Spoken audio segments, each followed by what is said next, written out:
Tuhan mau berfirman pada hati setiap kita. Memang menunggu sampai ke tempat lebih dalam, di situ ada ikan. Saya menantikan tadi agar setiap kita berpartisipasi supaya sebanyak mungkin hati yang memperoleh sesuatu. Firman di dalam kedalaman tertentu, jikalau masih dangkal, akan menjadi teori bagi telinga.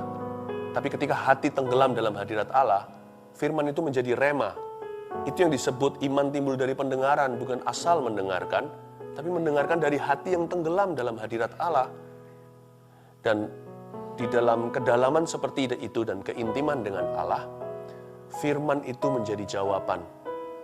Dan satu kata dari Tuhan bisa mengubah seluruh hidupmu. Iman menjadi mudah, menjadi gampang gitu. Rasanya untuk percaya tidak perlu didorong-dorong dan ditarik-tarik, tidak perlu dipush-push begitu. Percaya itu bisa natural gitu. Makanya itu kalau saya mau baca Alkitab ya, saya sedikit memberikan tips dari pengalaman pribadi saya selama udah kenal Tuhan dari tahun 92 hingga hari ini tahun 2020. Jadi saya sudah kenal Tuhan 28 tahun, belum cukup lama bagi beberapa orang yang udah lebih lama. Tapi saya belajar untuk berjalan dalam kedalaman dengan Tuhan selama itu. Karena itu kalau saya mau baca Alkitab ya, saya banyak menyembah, memuji, menyanyi, ya begini kira-kira saat teduh. Tentunya kalau saya saat teduh secara pribadi, ya saya sendirian lah ya, tanpa orang lain. Tapi saya menyanyi, berdoa, betul-betul dengan akal budi, dengan roh saya. Sampai satu titik saya undang firman Allah, saya minta agar Tuhan berbicara kepada saya. Logos ini, firman tertulis, menjadi firman yang diucapkan oleh Roh Kudus. Di situ terjadi sesuatu. Kalau saya renungkan ya, ada banyak hal yang di dalam kehidupan saya ini, yang perkara-perkara yang baik, yang indah, apalagi yang luar biasa dan sempurna, itu datangnya bukan dari hasil pikiran saya. Dan bukan karena upayaku sebagai manusia. Betul-betul Tuhan menyampaikan firman-Nya, lalu melakukan sesuatu. Saya yakin, 100% yakin, jawaban pergumulan Anda itu ada dalam hadirat Tuhan ini. Dan kalau Tuhan ngomong sesuatu, satu kata aja, itu tidak akan gugur ke tanah, tidak akan kembali sia-sia. Kalau Anda dengarkan suara Roh Kudus, hidupmu akan berubah. Apapun sikon yang sekarang Anda hadapi, itu tidak akan bisa menghalangi. Kalau Tuhan sudah berfirman, siapa yang bisa melawan? Saya kasih satu renungan, saya berikan tema singkat sederhana aja, rahasia 5 roti dan 2 ikan. Kita buka sama-sama di Markus pasal yang ke-6, ayat yang Markus pasal 6 ayat 35 sampai 43. Cerita tentang 5 roti dan 2 ikan. Ada banyak rahasia di dalamnya, dan kita pasti menerima rema-rema yang luar biasa. Setiap orang yang mendengar, setiap pasang telinga akan dapat yang berbeda. Catatannya nanti sama. Jangan lupa mencatat khotbah. Ini renungan saja, tapi tetap harus dicatat ya. Tapi nanti ya, sekalipun Anda catatannya sama, nanti aplikasi dan kuasanya itu spesifik masing-masing pribadi. Buka telinga. Rahasia 5 roti, 2 ikan. Pada waktu hari sudah mulai malam, Markus 6 ayat 35. Datanglah murid-muridnya kepadanya dan berkata, tempat ini sunyi dan hari sudah mulai malam. Jadi kejadian 5 roti 2 ikan itu in the evening, atau waktu petang hari. Secara profetik saya tarik lebih jauh, ayat ini juga bisa bicara, di mana ada kegelapan, itulah kesempatan untuk cari wajah Tuhan. Orang yang mencari wajah Tuhan biasanya nggak akan menemukan hanya wajahnya, tapi plus menemukan tangannya. Kesulitan manusia adalah ketika dia mengalami masalah, dia lari dari hadirat Allah. Karena dia merasa jawabannya ada di luar sana, Tuhan nggak sanggup menolong dia. Atau kalau Tuhan sanggup, Tuhan nggak mau. Jadi belum apa-apa udah WO dulu, udah merasa Tuhan itu tidak mau.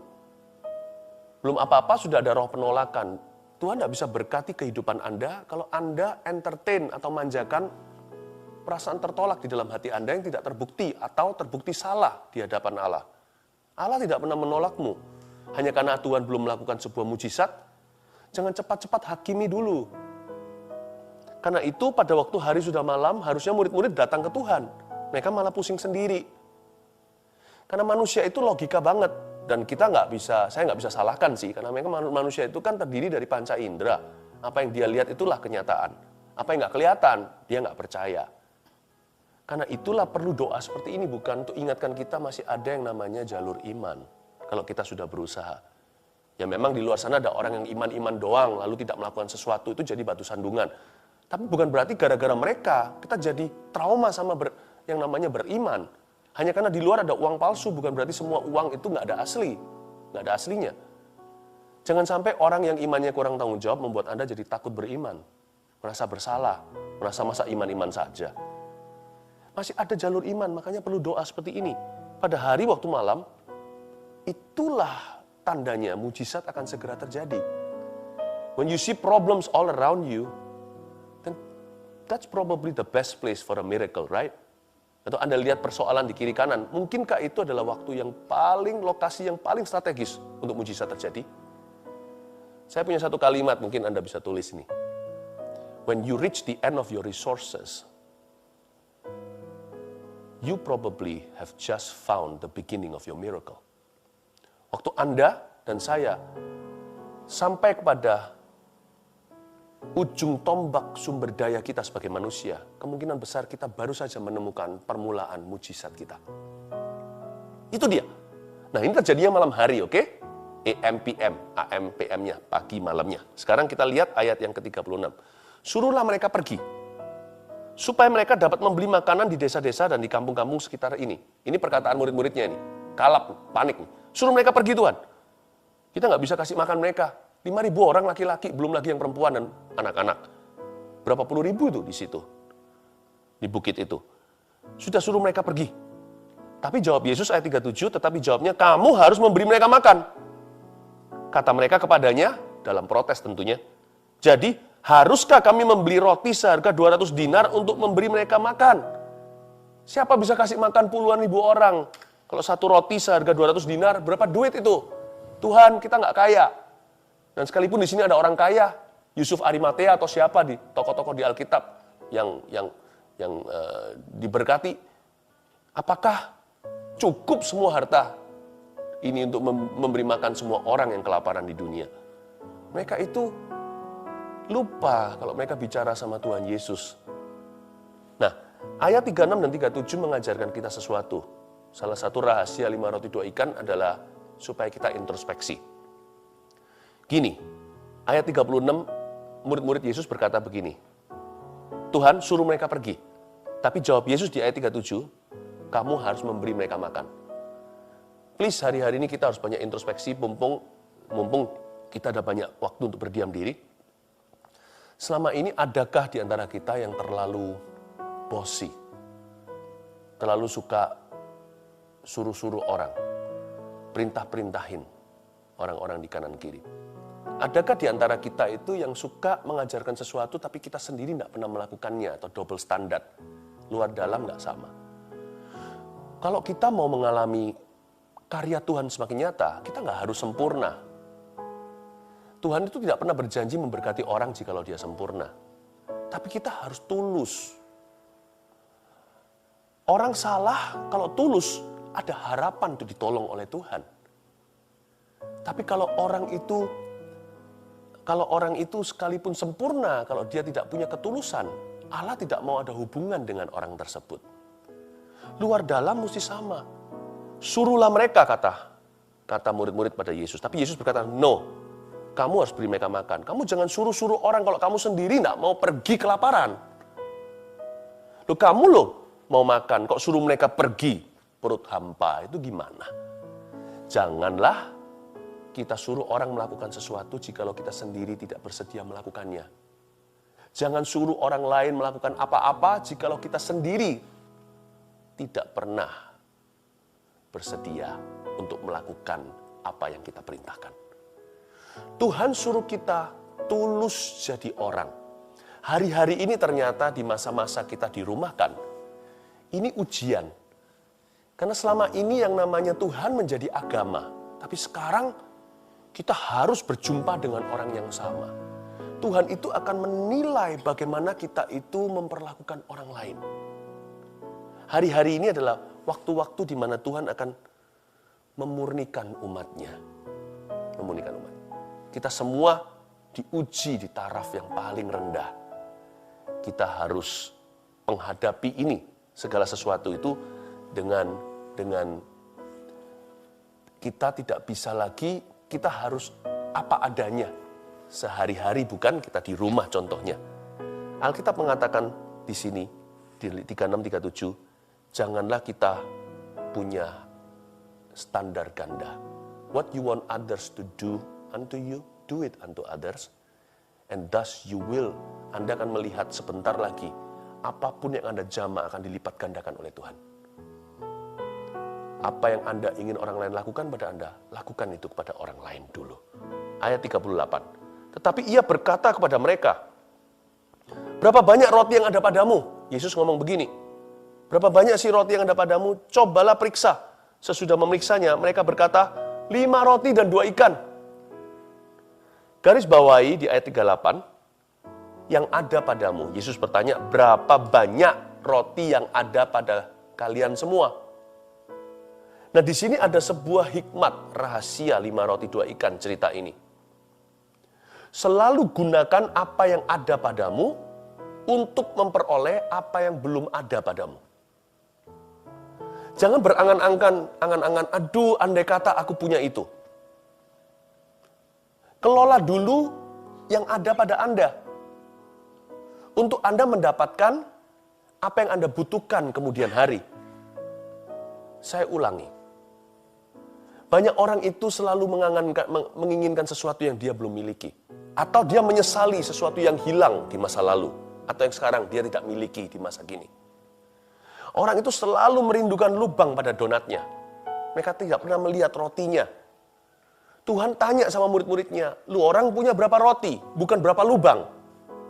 Jangan lihat berapa ribu orang. Apa yang kau miliki? Aduh Tuhan, sebut aja malu dibanding dengan kebutuhan dan keperluan mereka.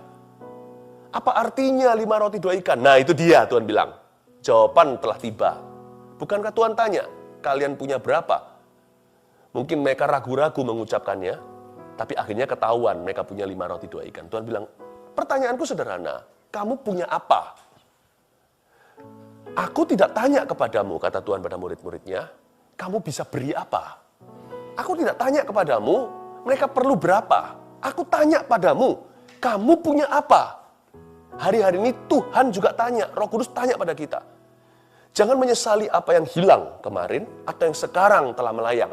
Atau apa yang Anda inginkan ke depan dalam kepanikan. Selalu sekarang renungkan satu pertanyaan Kristus kepadamu. You punya apa di tangan? Ada apa yang Anda miliki padamu? Kelolalah itu. Selalu kelola apa yang sudah di dalam tangan kita. Sedikit pun kelolalah. Karena itu nanti Tuhan sanggup lipat gandakan dengan caranya yang heran untuk menjadi jawaban di kemudian hari. Dan semua kebutuhanmu akan tercukupi.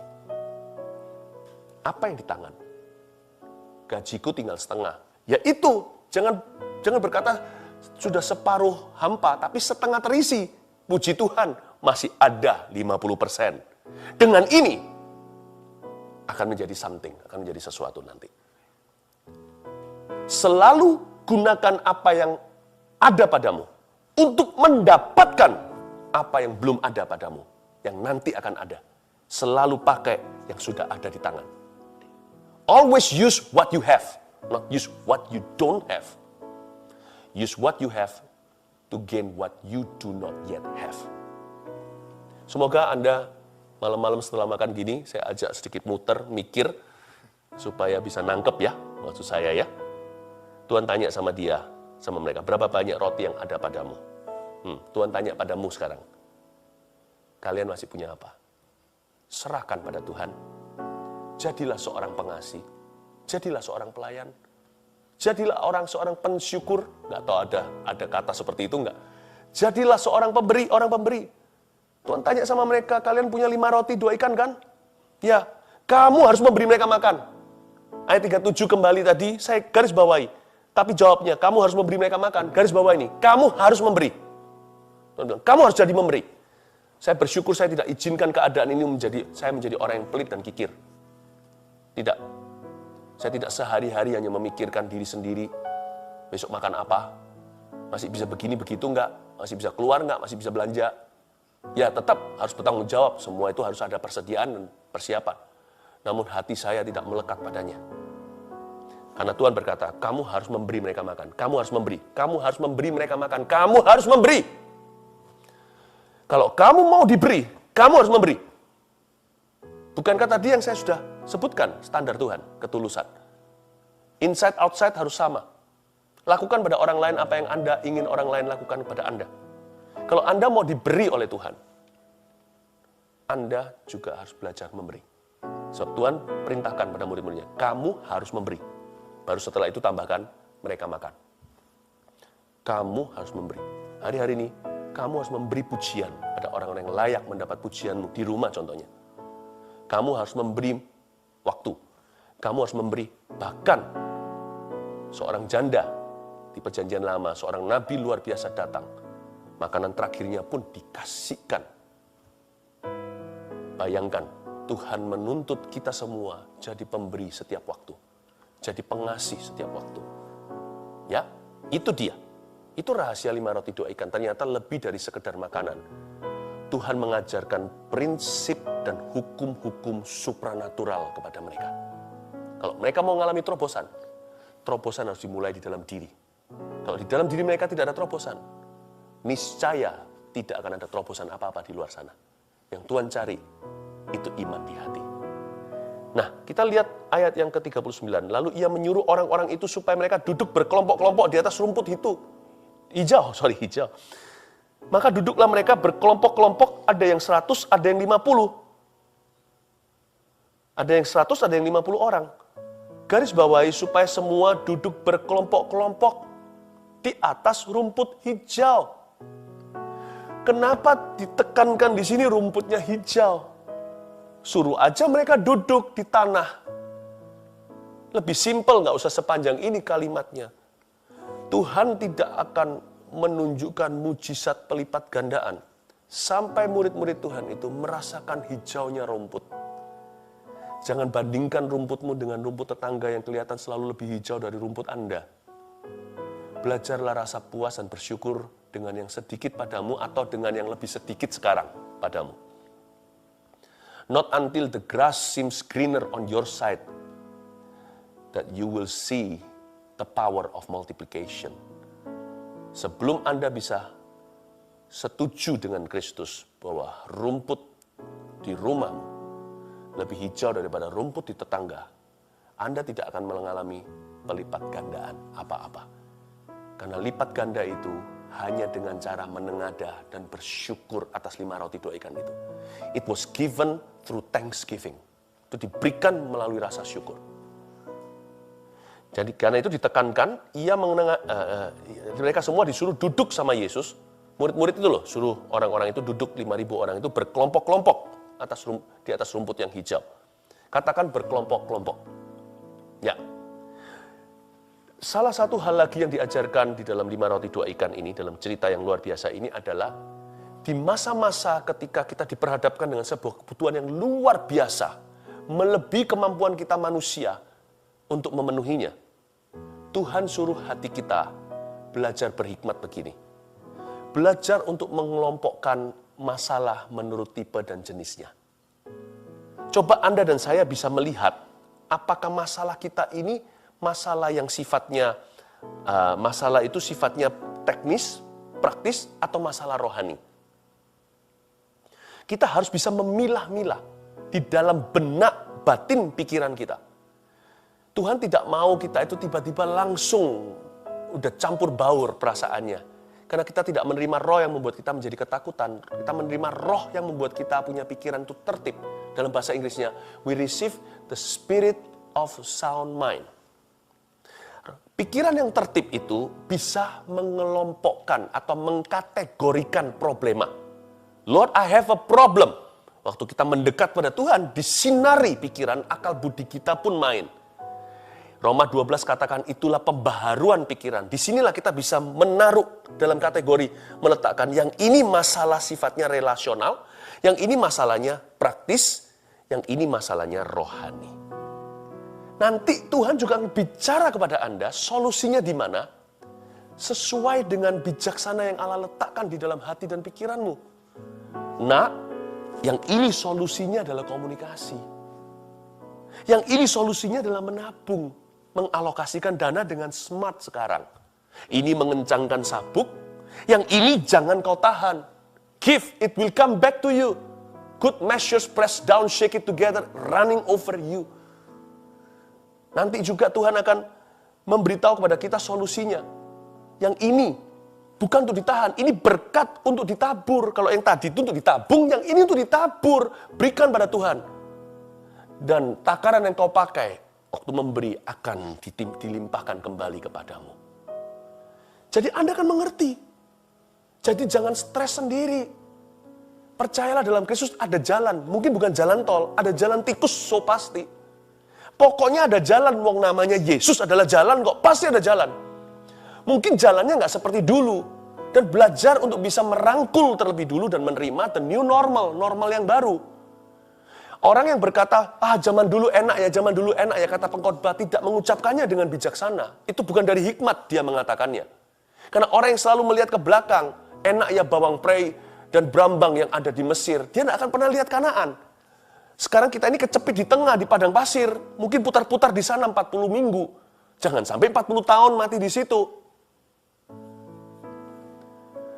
Tuhan suruh mereka duduk di rumput yang hijau, bersyukur dulu, thanksgiving. Thank you. Rumputku lebih hijau. Rumputku tidak segede lapangan golf di sebelah sana. Tapi saya nggak bisa bayangkan harga yang mereka bayar untuk bil airnya, untuk bon airnya. Aku nggak iri. Tuhan tidak bisa berkati hati yang iri. Tuhan tidak pernah berkati Kain, dia berkati Habil. Ketika setelah itu Tuhan akan ajarkan kita, sekarang ya saya ajari, kelompok-kelompokkan orang-orang. Karena Alkitab tidak mengatakan mereka mengelompokkan berdasarkan jumlah. 10-10 atau 5-5 atau 50-50 nggak dikatakan begitu di ayat ini. Jadi mereka mengelompokkan berdasar apa? Berdasarkan insting. Murid-murid diajari untuk smart di lapangan. Kalian jadi satu. Kalian berapa family? Kalian berapa keluarga ya? Oke, ini cousinmu ya. Oke, duduk sama-sama. Tiba-tiba 5.000 atau puluhan ribu orang itu tertata dengan teratur. Murid-murid belajar smart. Kelihatannya hanya memberi makan. Itu sebenarnya seminarinya Tuhan. Diajari untuk mengatasi masalah yang terjadi di depan mata. Kamu harus bisa mengkategorikan. Ini problema apa? Yang ini harus masuk di kantong yang mana? A, B, atau C. Nanti solusi akan datang juga seperti cara Tuhan turunkan mana per family atau per kategori. Tuhan juga akan bicara, mempilah-pilahkan visimu. Visi itu ada jangka panjang, ada jangka pendek. Maksudnya jangka panjang, jangka pendek bagaimana? Ada visi yang sifatnya panjang. Kalau sekarang kita ingin pikirin terus. Kalau begini terus, aku udah bangun semua portfolioku, tiba-tiba sekarang ludes begini. Aduh, padahal aku ingin sekali jadi orang yang sukses banget loh. Akan frustrasi orang yang seperti ini. Ada visi itu harus dikategorikan. Mungkin sekarang lebih baik Anda berpikiran lebih jangka pendek dan jangka menengah. Sehari demi sehari, sebulan demi sebulan. Miliki visi bulan depan, aku akan mencapai ini. Jangan angan-angan muluk-muluk dengan cita-cita dulu, malah frustrasi. Orang yang smart dalam Tuhan juga akan bisa memilah-milah visi mana jangka pendek, mana yang jangka panjang. Dia bisa mengatur ekspektasinya sendiri. Kelompok-kelompokkan orang, ya nak, kira-kira itu hikmat yang kita terima dari 5 roti 2 ikan. Ayat yang ke-41, dan setelah ia mengambil 5 roti dan 2 ikan itu, ia menengadah ke langit dan mengucap berkat, lalu memecah-mecahkan roti itu dan memberikannya kepada murid-muridnya, supaya dibagi-bagikan kepada orang-orang itu. Begitu juga kedua ikan itu dibagi-bagikannya kepada semua mereka. Dan mereka semuanya makan sampai kenyang. Nah, ini nggak ada teorinya. Mujizat kalau ada teori itu proses manusia, itu bukan mujizat.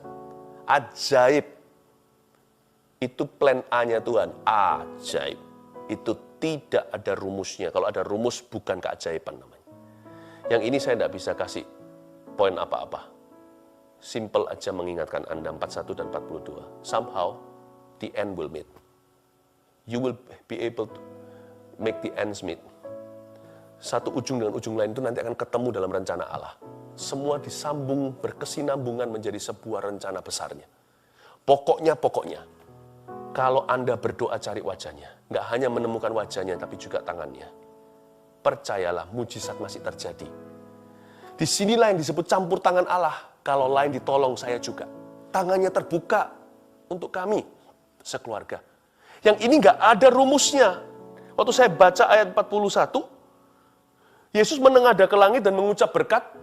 Tiba-tiba 5.000 orang makan, 20.000 totalnya kali. Semua makan, besar kecil tua muda, laki-laki perempuan.